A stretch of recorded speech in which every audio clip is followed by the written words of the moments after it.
right. Well, that's interesting. Yeah. Hmm. Let's start over. Oh, no, I'm just kidding. I Anyway, don't know what happened. It was a glitch. I don't know. Like, yes, maybe it's just a glitch. Who knows? Anyway, well, I feel you. I hear you, and I'm equally suspicious. One of the times that I was pulled over by police, there's two cops, and uh, one was very mean, and threatening and attempting to scare me, etc. This is an event that took place 25 years ago. And then there was another cop. It was his partner who was very kind to me, and it was the weirdest experience. I felt like a ping pong. I felt like a ping pong, and maybe that's the tactic. Uh, we hate you, we love you, we hate you, we love you. Throw folks off balance, and then once they've lost their balance, they've lost their scruples, and then they'll give up whatever it is that is pursuit of them. Anyway, we're uh, in my thinking, not necessarily straying away from the discussion that I'd like for us to have, but it's just that now I suppose is the time that we can bring this back to this question of money and the general formula for capital. What I'd like to talk about now then is I'd like to talk about um, the the fact that where up until the early 80s, really the bulk of the commoditization that was happening, at least as far as workers are concerned, was happening in the factories, in the shops, and the workspaces in the region.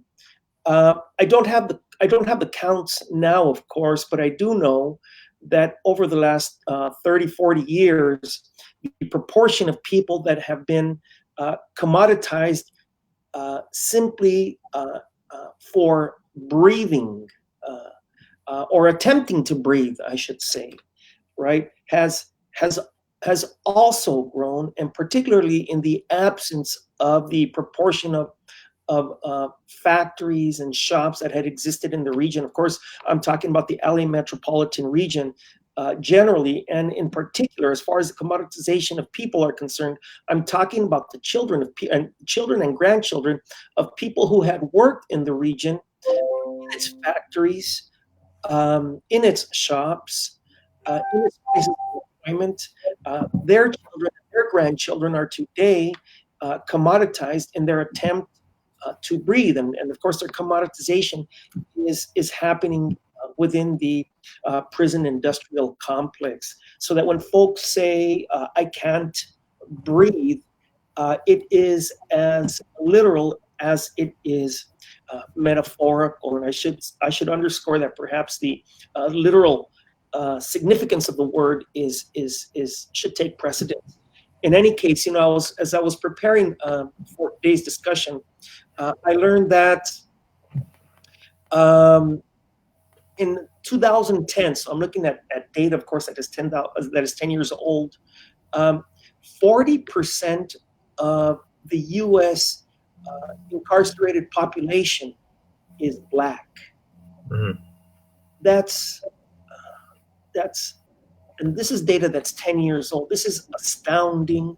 This is deplorable, and it's the context in which we see that the vilification, the hatred, and the injustice that is perpetrated on black on the Black community in particular, right, uh, begins to make sense. Uh, Folks can't be shackled if we don't hate them, right? And so, in order to shackle them, the people whose money is being taxed, the people whose value is being taxed, and then directed over to the folks that are in charge of the shackling industry, um, uh, need to ensure that we don't protest, and that we are that we're okay. Just the other day, I was outside my house, and there was a man walking by, and out of nowhere, it must have been about 6 or 7 cop cars stopped him, you know, and I was approached and I was asked by one of these police if I had seen anything suspicious in the neighborhood, because they had just caught this guy with a knife in his hand. Um, I wonder if somebody in the neighborhood called him. I'm sorry. I wonder if somebody in the neighborhood called the cops. I wonder if somebody in the neighborhood has been caught up by this frenzy that justified, this man's arrest. Uh, and I wonder because, of course, I don't know if anybody got on the phone, or not. But how do we make sense of this? In particular, how do we make sense of this when, at this point now, we're talking about the shackling of, so many Black people in the United States, in light of the demands that have been made most recently uh, by folks who are opposed and who are contesting and resisting the shackling, the contemporary shackling of Black people in the United States. Um, and so I'd like to get into this discussion about the commoditization of human beings. And I'd like to demonstrate, or I'd like to explain, of course, that there's two things happening simultaneously. It's almost as if, there's two gears coming together, and one gear is smaller than the other. And though, as they rotate and as they converge, as their cogs converge, the system reproduces itself. The economy extends itself and pervades itself across different regions in different ways and in different spaces.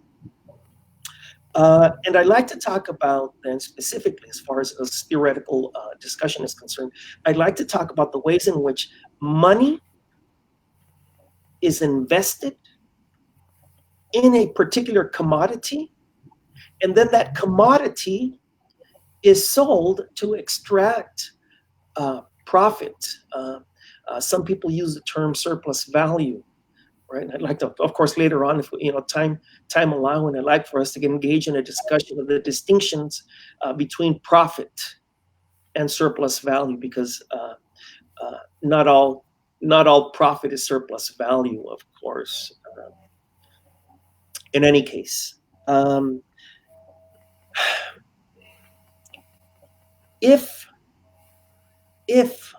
investments are made in commodities, and if human beings are commoditized, right, then we can turn to capital, and particularly Chapter 4, to make sense and to understand what's happening as far as the profits and the surplus value that is being generated, or that are being generated, by the prison industrial complex. And we can turn to Chapter 4 to demonstrate, to identify the very basic algorithms that escape our attention, that escape the community's attention, such that we are consumed, even ourselves. Our attention is consumed, even itself, right? And we call the cops on our neighbors and facilitate the very commoditization of our communities, such that industries and the capitalist class, um, uh, particular folks, you mentioned some of them, of course, when you were talking about the relationship between Donald Trump and Blackwater. Eric Prince, I think, is who you identified, right? There are people who are taking that are taking these economic relationships all the way to the bank. And in these economic relationships, people like me and you, and people like Mr. George Floyd, are the commodities, are the ones that are getting caught in between these particular cogs, in order to generate the quantity, the millions upon millions of dollars that are surrendered over away from working people, away from communities such as ours, and delivered to the people that feed themselves, feed their children, their grandchildren, who will feed their great, great, great grandchildren on the basis of shackling of people like me and you and Mr. George Floyd today. What are your thoughts about this? You said quite a bit. Well, I think the first thing is that we can't talk about things in abstraction without putting them in historic timelines. I mean, like, so when we're talking about the incarceration rate of African Americans, I mean, there's no way of not putting that in a historic timeline, right? A historic timeline that begins with the capture of people from Africa. They're being brought to the Americas. Mother's child. Yeah. Being brought to the Americas, and then enduring generation upon generation upon generation upon generation of enslavement. Of course, there's all these slave rebellions. There's all these kinds of where there's oppression, there's resistance. And this is true all over the world. So obviously there was resistance and there was whatever. But then look at the end of the Civil War. Just keeping the United States at the end of the Civil War, you see the beginnings of Jim. You see, we see a period of time, during Reconstruction for a short while. But after that, you see the beginning of Jim Crow, the sharecropping system, the vagrancy laws, all kinds of things like that that people are subject to land them in jail and to land them into a situation where they're on the chain gang, where they're still surrendering free labor, right? And we see that that the United States of America will not reform. It will not reform itself. It will not integrate Black Americans into the general kind of it will never bring up their standard of living to the white population. It's not going to do it. Now, you can say it's also true of us, right? But keeping there, right? We can see that, right? So we see that. It's really interesting to note, though, that many of the vagrancy laws that would define so much of Jim Crow, right, actually begin in California, and not towards Black people. To begin actually against what were referred to as Indians of Mexican descent. Yeah. And actually, a lot of that kind of stuff begins here, because that begins like the 1840s, which at the time, Black people in the South were still in shackles and they're still enslaved. So I mean, obviously, there's no Jim Crow during that time period. There's something else. So those laws they actually originate over here, and that's kind of like a not as well known history. Yeah. The vagrancy laws actually begin over here, and then are imported over there. Yeah. And it's also true that there were called again, these people, Indians of Mexican descent, were also subject to enslavement over here, although it was a little different, and the system that actually they were subject to was actually somewhat similar to what we would see in the South in the aftermath of slavery, in which they would actually have to sell themselves I think it was like every week, and then they would be given, at the end of it, they were I mean, they were like enslaved, and then at the end they were given like alcohol and like food, and then they have to re-enslave themselves. So it was a very, very different. It was a very horrific kind of system that was later used as a model over there. So I mean, like there's a lot of parallels. There's a lot of twin histories here, but to understand why people are in the position they are in, you have to study their history. You can't just broadly say this or that. So looking at the historical timeline as to why that happens, it happens because that's because America happened. I mean, because the United States of America happened. That's one of the core tenets of America. Now, I remember seeing during the some of the protests during I think this was before really before Black Lives Matter became a prominent organization, and before some of these other organizations came up. I think it was before Ferguson, but I remember seeing something of these images of three images, right? One was someone who was shackled and enslaved. Another one was somebody who was also in shackles, but there was some kind of physical, there was some kind of characteristic you tell that this was during like a Jim Crow period as opposed to slavery. And then there was one of the mass incarceration, right? And the idea that they were trying to convey was that nothing had changed, right? Yeah. But actually, in that picture, you actually do describe, you're actually physically showing change, because each one of these things is different than the other, right? Even though the position of Black Americans does not change, right? So, but the rhythms and the means and the ways in which people are exploited, that does shift over a period, and those shifts have to do with the economic structure, right? Those shifts not the position of Black Americans, but the ways in which these things are happening are aware. And so when we look at the public lynching, the execution, public execution, broad daylight of George Floyd, that's tied everyone, that's tied more directly towards the response of the great migrations that happened in the 20th century into what is described as the North, right?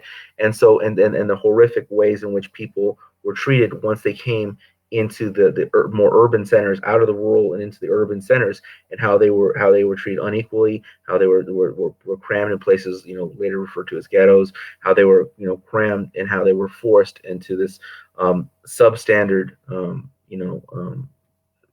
substandard services, substandard access to public services, and subject to police terror in ways that other communities were not. And so that kind of is how we can understand George Floyd and see the historic timeline. And then when you look at what has happened in the aftermath, well, that also has a historic timeline. Thinking about the giant urban rebellions, right? So like Watts, Detroit, 92, even more recently Ferguson and Baltimore. Obviously, this is taken on a level that those never did because it's gone global. But the genesis of this can be to understand this better. You'd have to understand the responses that white policing or the state had towards the Great Migration. That's a much clearer way of understanding this than always going back to slavery, Jim Crow. That's really more in line with what happened in this particular instance and what the response has been, right? So that's kind of like how I would frame that. There's a pattern of tracking. A lot of my work, of course, is in the area of education. I'm not an educationist. I'm not a scholar of education per se. I'm a sociologist who has an interest in the social and economic conditions.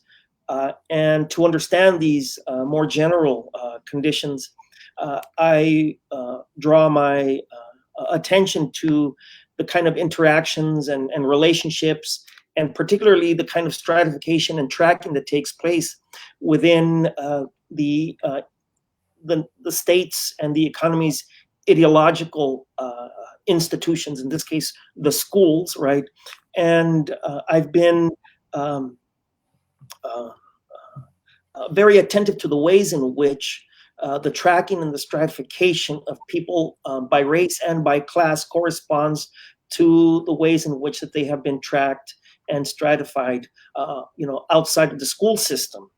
And so when you bring attention to the tracking and the channeling and the surveillance of Black people in particular, from rural areas to industrial areas, and when you draw attention to the ways in which they've been channeled, what some of us have identified, they've been channeled into labor camps, or they've been channeled into ghettos for their continual surveillance, for their continual objectification, for their continual commodification, right? We look at the ways those of us who are looking at the educational system shed light, shed our attention, and expand attention on the ways in which these practices correspond to the relationships that are fostered and the interactions that are fostered within school systems, so that they can continue, of course, this is assuming that resistance and manifestations and protests and response and reaction isn't going to take place, so that they can fall in line, right?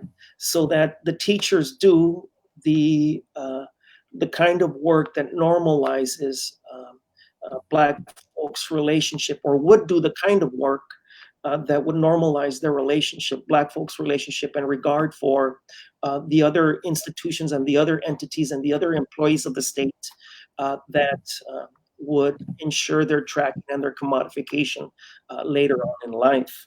Of course, I'm thinking specifically about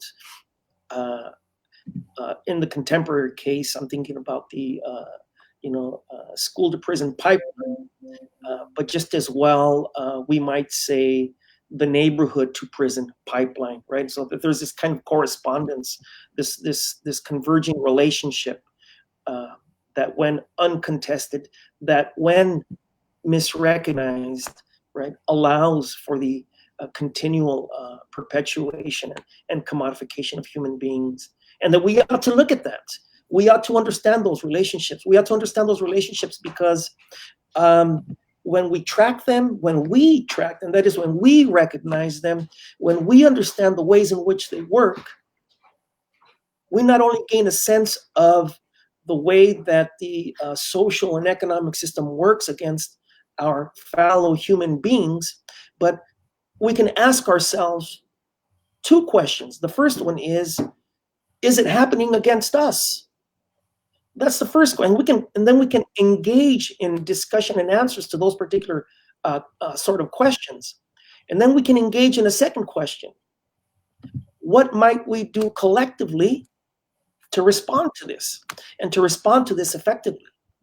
These are the kind of questions.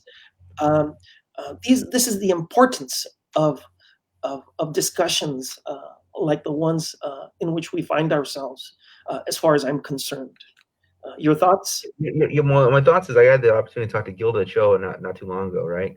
And she talked about, like, when it comes to minority students, there's these kind of 3 S's they have idea, right? And it was Asians were perceived as smart, yeah. Black people were perceived as scary, yeah. And Latinos were perceived as stupid, yeah. Right? And so I think that those experiences in school prepare us forever. So it is very true that brown-skinned men like you and me are criminalized, yeah. at a higher rate. It's true that black-skinned men are criminalized at an even higher rate, yeah. Right? It's also true that we're exploited at a higher rate. Yeah. We're the most exploited.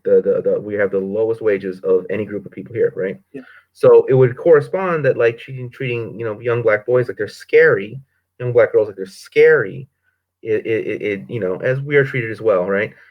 Is also part of the process. Treating them like they're stupid is also part of the process of getting them rate for low wages.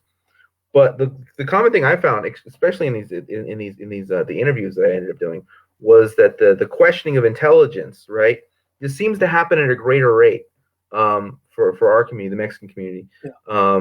People of Mexican descent, than anybody. I mean, like, we are really taught that we are really dumb, and that is preparing us to be exploited. That's preparing us to be exploited at a rate that's the highest. I mean, we're taught to be that we're going to be the workhorses. We're going to be the mules of this economy. And when you look around you, that is labor. Yeah, and so that's something that we share with the Black community, but is more intense maybe on our side of that part. Criminalized. That's something we share with the Black community. Being the scary kind of guy that walked in to the room and you're gonna have to leave the elevator. I saw this thing. I was watching this thing about checking your privilege, right, or something like that. And it was like these things that was saying, like, if it was a white woman and a Black man, and they were like putting their fingers down if this ever happened to them, right?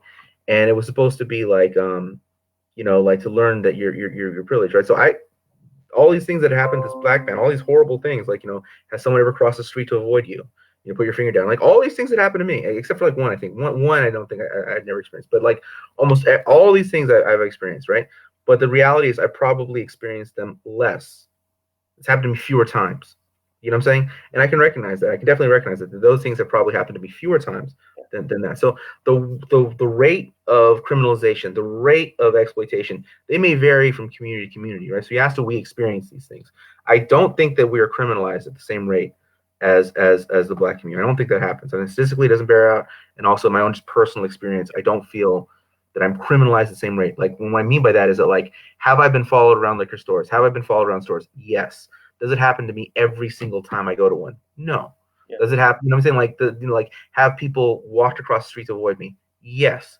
Does it happen like once a week or once a month? You know, it's more like once a month, Yeah. right? So like that kind of the rate, the amount of times it happens to you.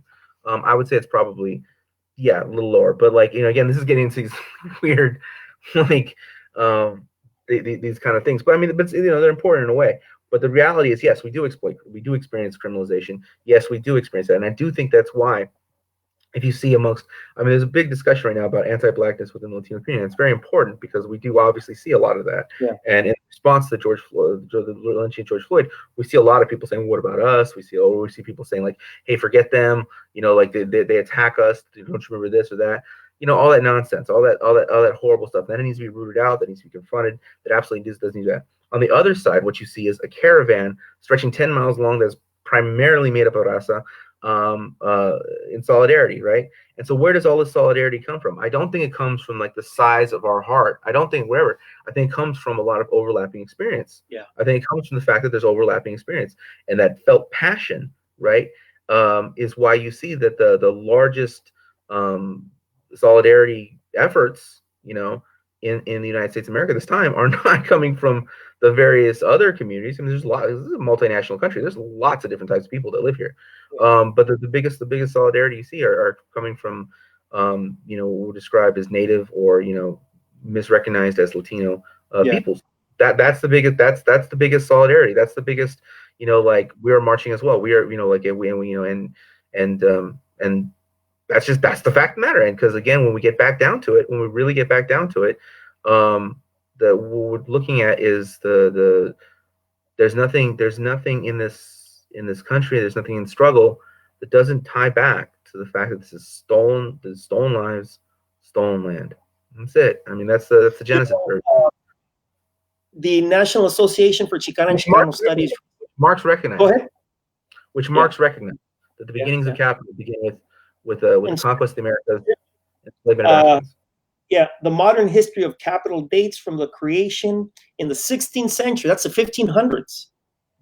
You know who was in America in the 1500s and who was colonizing of the world embracing commerce and a world embracing market. So, for as limited as his attention is in capital to the subject of our colonization, for as limited as his attention is to the colonial experience of Aboriginal, original people. Maybe Aboriginal is the inappropriate word. In any case, he does recognize that there's one has depended upon the other, and of course, it's by the work of his successors in various areas, of course, that these relationships are panned out and explored and explained and illustrated. There's something that I wanted to draw attention to as far as these your comments concerning the kind of response that indigenous Native people, original people, American people, and of course I'm talking about America, the continent, have exercised in support. And in particular, one of the statements that is made in the recently disseminated letter of support by the National Association of Chicana and Chicano Studies is that this support is rooted as much in those of us who are members of this organization, as much in our disgust of this lynching as it is rooted in our disgust with the history of these kinds of experiences, things that we've been writing about, addressing in one way or another over the length and trajectory of the very existence of this organization and this very field of Chicana and Chicano studies. So as much as it is a heartfelt response, how to quantify one or the other, I don't know. But certainly folks that were in yesterday's caravan or in any other of the protests and manifestations in support of the Black community, it's a support that is grounded in being tossed one way or another by this economic system, the system that commoditizes us, the system that vilifies us in order to justify. We've got a lot of response. We've got response and participation this morning from Dust James, from San, Giovanni Palnemoa. We've got some participation, of course, from Karina, and this is just in the second half. We were cut off about 20, 30 minutes ago. We want to take a shot at maybe addressing some of the questions or something. Why don't you pick them? But let's kind of move quickly because we're already 11. Oh wow, time's flown by. Well, San writes, in the realm of power knowledge. This is the first time I'm reading this. In the realm of power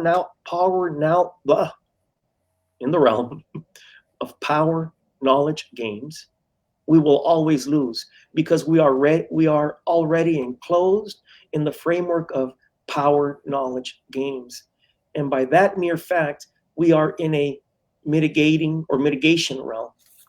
So I'm gonna tell you some response to that has I didn't learn this from Karl Marx. I learned this from another bearded man. I learned this from my father, and this is just true in general. This is true in general. When you play by someone else's rules, you've already lost. Yeah. And that is true on an individual level, and that's also true on a level of nations and peoples. When you allow someone else to dictate the rules of the game, you've already lost. And so that's the reality. So yeah, we're gonna lose if it's based on SAT scores because they'll change them. We're gonna lose if it's based on acceptance rates because they'll change them. We're gonna lose if we're trying to apply to these universities that were founded by some Dutch guy, this Dutch guy and some and another his German partner, and they're overseen by some English Yeah. in 1725, and we're trying to apply and show that we have an objective standard of intelligence as dictated by how these people have managed their thing over the past 400 years. Yeah, we're going to lose. So we're always going to lose. We're always going to lose no matter what because it's based on a framework that wants us to be mules, that wants us to go out there and get back to work, go pick those cherries, go get those, get that, the pecans or whatever. Yeah. Get to work, right? So that that's our position in the society. So no matter what we do, it's going to be this get to work. And then when we violate that and we're able to become members of the intelligentsia, or when we violate that, we're able to become bankers, or we violate that, we're able to become some kind of executive somewhere. Our intelligence the entire time we're there is questioned. The entire time we're there, we're looked at as as something that we shouldn't be there. Something must have gone wrong to be there because you can't be here because you're dumb. I know you're dumb. I saw your last name. I see the shape of your face. I can tell your skin tone. You're dumb. How can you be here? And so that is yeah, we're gonna lose in that society. So we need to get rid of this society. We have to have a different society. But the values and standards of this one, yeah, we're always going to be on the losing side. Absolutely. Yeah. Well, we're past the hour mark, and as we typically do in our discussions, Matt, I'd like for you to propose some kind of synthesis, some poetic synthesis, Sure. in ways that will extend the invigorating and catapulting experiences that have taken place recently. Yeah. Sundown, Levittown, Fort Apache, Dirty Harry, John Wayne, Blackface, Minuteman, Moynihan, Gone with Wind, Breaking Bad. Washington Redskin, Confederate flag, the sword, the dollar, the cannon, the scholar, the cavalry, and the Ivy League. History is written by lightning. It's the rising smoke of burning village.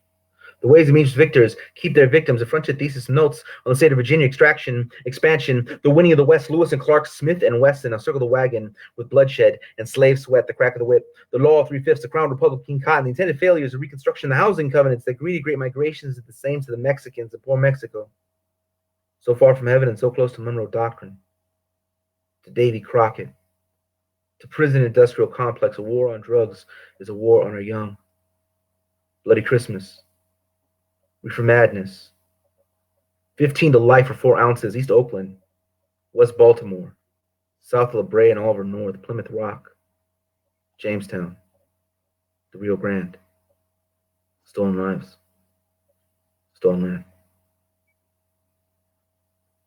All right. Chingon. Chingon, as always. Thank you so much. Thank you. All right. Thank you, everyone. Time flew this morning. Anyway, thank you again.